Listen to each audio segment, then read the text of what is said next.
नमस्कार दोस्तों, well sky के एक और नए इंटरेस्टिंग वीडियो में आप सभी लोगों का स्वागत है। मेरा नाम है सुधीर और बात करेंगे इस वीडियो में हम निफ्टी एंड बैंक निफ्टी के बारे में। दोनों के चार्ट को अंडरस्टैंड करेंगे, समझने की कोशिश करेंगे कल सेंसेक्स की एक्सपायरी होने वाली है, किस लेवल पे एक्सपायरी होगी।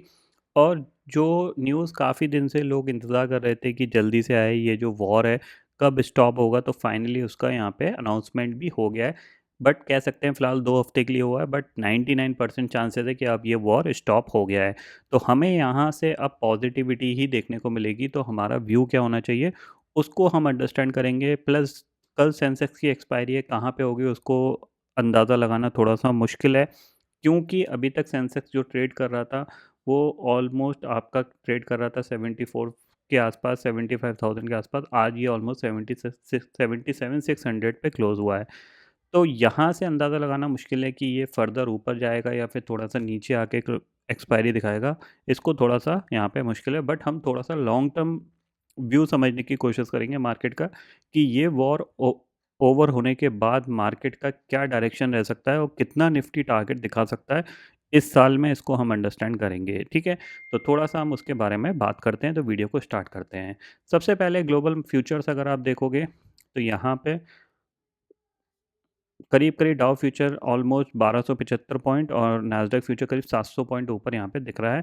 और एस&पी 500 विक्स ऑलमोस्ट 12.5% गिरा हुआ है। तो यहाँ पे कह सकते हैं कि जो वॉलेटिलिटी थी वो धीरे-धीरे यहाँ पे कूल डाउन हो रही है, ठीक है? अब देखो सिंपल सी चीज़ है, सबसे पहले सेंसेक्स की एक्सपायरी की बात कर लेते हैं। देखो सीधी-सी बात है, अगर ये यहीं कहीं खुलता है, मतलब 77,600 या फिर 77,700 या 77,800 के आसपास, चांसेस वेरी हाई कि यानी नीचे आके एक्सपायरी दिखा सकता है। स्पेशली 77,500 मे बी 77,000 के आसपास भी एक्सपायरी दिखा सकता है। क्यों? क्योंकि देखो यहाँ पे ऐसा एक्सपेक्टेशन किसी को नहीं था कि ओवर द नाइट इतना बड़ा गैप अप हो जाएगा। तो बहुत सारे यहाँ पे क्या है, जो कॉल राइटर थे, क्योंकि मार्केट नेगेटिव था, कॉल राइटर ज़्यादा थे, तो कॉल राइटर ट्रैप हुए होंगे। तो या तो वो शॉर्ट कवर करेंगे, ठीक है, या तो मार्केट ऊपर भागने वाला है, या फिर ये यहीं कहीं नीचे आके कह सकते हैं एक्सपायरी दिखाने वाला है। तो थोड़ा-सा आपको समझ के चलना है, इसीलिए मैं बोल रहा हूँ कि इसको प्रिडिक्ट करना थोड़ा-सा मुश्किल है कि ये कहाँ पे एक्सपायरी दिखाएगा। अगर ये फ्लैट हुआ तो फिर मैं यहाँ पे कोशिश करूँगा कि 77,500 के नीचे की एक्सपायरी को थोड़ा-सा प्ले किया जाए, बाकी थोड़ा-सा मुश्किल है। बट हम थोड़ा-सा लॉन्ग टर्म व्यू समझते हैं कि इस साल निफ्टी कितना चल सकता है अगर ये वॉर ओवर होता है, ठीक है? देखो सीधी-सी बात है, हमारा मार्केट एक बहुत लंबे कंसोलिडेशन के बाद इसने एक ब्रेकडाउन दिया था। और इस ब्रेकडाउन में जो हुआ है वो क्या हुआ है? वो हुआ है कि यहाँ से वीक हैंड जो थे, जो इस ज़ोन में जिन्होंने खरीद के बैठे होंगे, ये जो ज़ोन था, ठीक है ना? इस ज़ोन में जिन लोगों ने खरीदा होगा ये एक्सपेक्टेशन के साथ कि मार्केट ऊपर चला जाएगा, कहीं न कहीं वो यहाँ पे इस ब्रेकडाउन पे वो निकल गए होंगे, ठीक है? और अब मार्केट ऊपर जा रहा है, तो इसके लिए ऑलमोस्ट कह सकता हूँ कि मैं एक्सपेक्टेशंस यही रहेगी कि अब ये सीधा 30,000 तक के टारगेट दिखा सकता है, ठीक है ना? मोस्ट प्रोबब्ली इस साल में ये 28,000 या फिर 29,000 तक जा सकता है, इतना आप ज़रूर ध्यान में रखिएगा। क्यों? क्योंकि नॉर्मली क्या होता है कि अगर देखा जाए तो मार्केट जितना कंसोलिडेशन करता है, ठीक है ना? जितनी इसकी रेंज होती है, नॉर्मली ये इतना ही ऊपर की तरफ चला जाता है। तो अगर आप देखोगे 22,000 से 26,000, तो करीब-करीब 4,000 पॉइंट ऊपर बनते हैं। तो इसीलिए यहाँ पे ये 30,000 का टारगेट बनता है, ठीक है? इतना आप ध्यान में ज़रूर रखिएगा, ठीक है? इस साल कहाँ तक जा सकता है, तो मेरे को एक्सपेक्टेशंस बहुत अच्छी है कि अगर ये वॉर की जो सिचुएशन है बिल्कुल यहाँ पे ओवर हो जाती है, तो मार्केट मोस्ट प्रोबब्ली 28,000 तक जाने की कोशिश करेगा। अब इसको प्ले कैसे कर सकते हैं, तो उसका सिंपल सा है कि या तो आप फ्यूचर खरीद के बैठ जाओ, सिंपल सी चीज़ है, आप 22,000 का स्टॉप लॉस लगाओ, फ्यूचर खरीद लो, 2,000 पॉइंट का आपका रिस्क, और ऊपर अगर 28,000 जाता है तो 4,000 पॉइंट का आपका गेन रहेगा। तो 1:2 का आपका रिस्क रिवार्ड रेशो हो गया।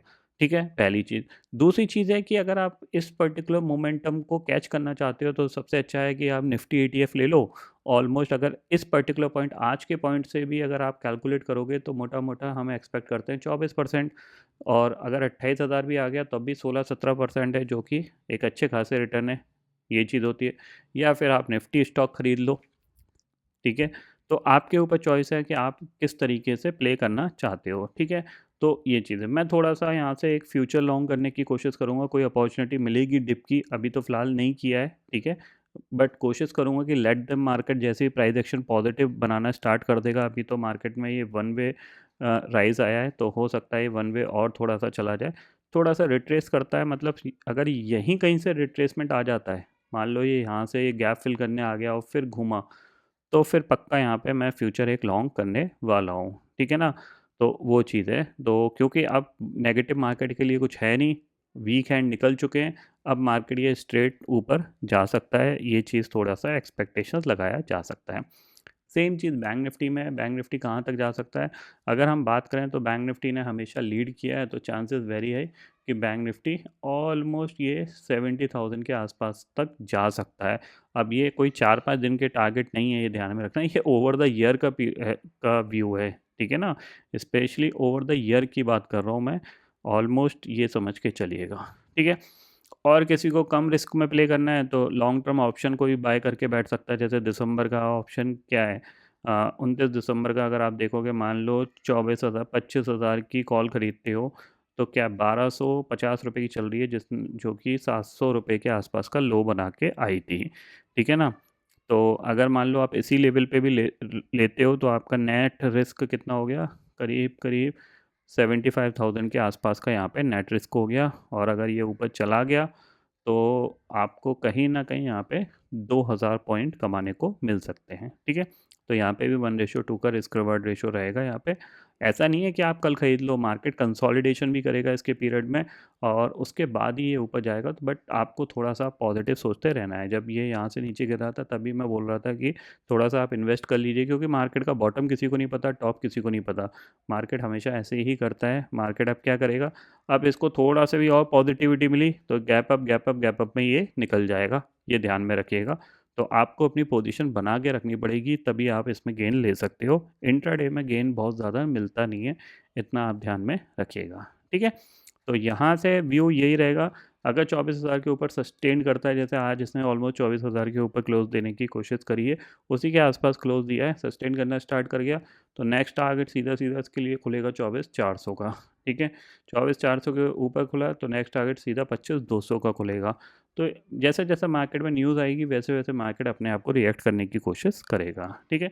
एक्सपायरी के पॉइंट ऑफ व्यू से मैं बिल्कुल नहीं यहाँ पे अंदाज़ा लगा सकता कि कहाँ पे होगी, क्योंकि यहाँ पे जो मेरा एक्सपेक्टेशंस यही है कि अगर फ्लैट और कहीं थोड़ा बहुत गैप अप खुलता है, मतलब निफ्टी 20-30-40 पॉइंट ऊपर खुलता है, तो फिर ये नीचे ही आके थोड़ी सी एक्सपायरी दिखा सकता है, क्योंकि कॉल राइटर यहाँ पे ट्रैप होंगे, उनको ईजिली यहाँ पे एग्जिट मिल सकता है थोड़ा सा नीचे लाके।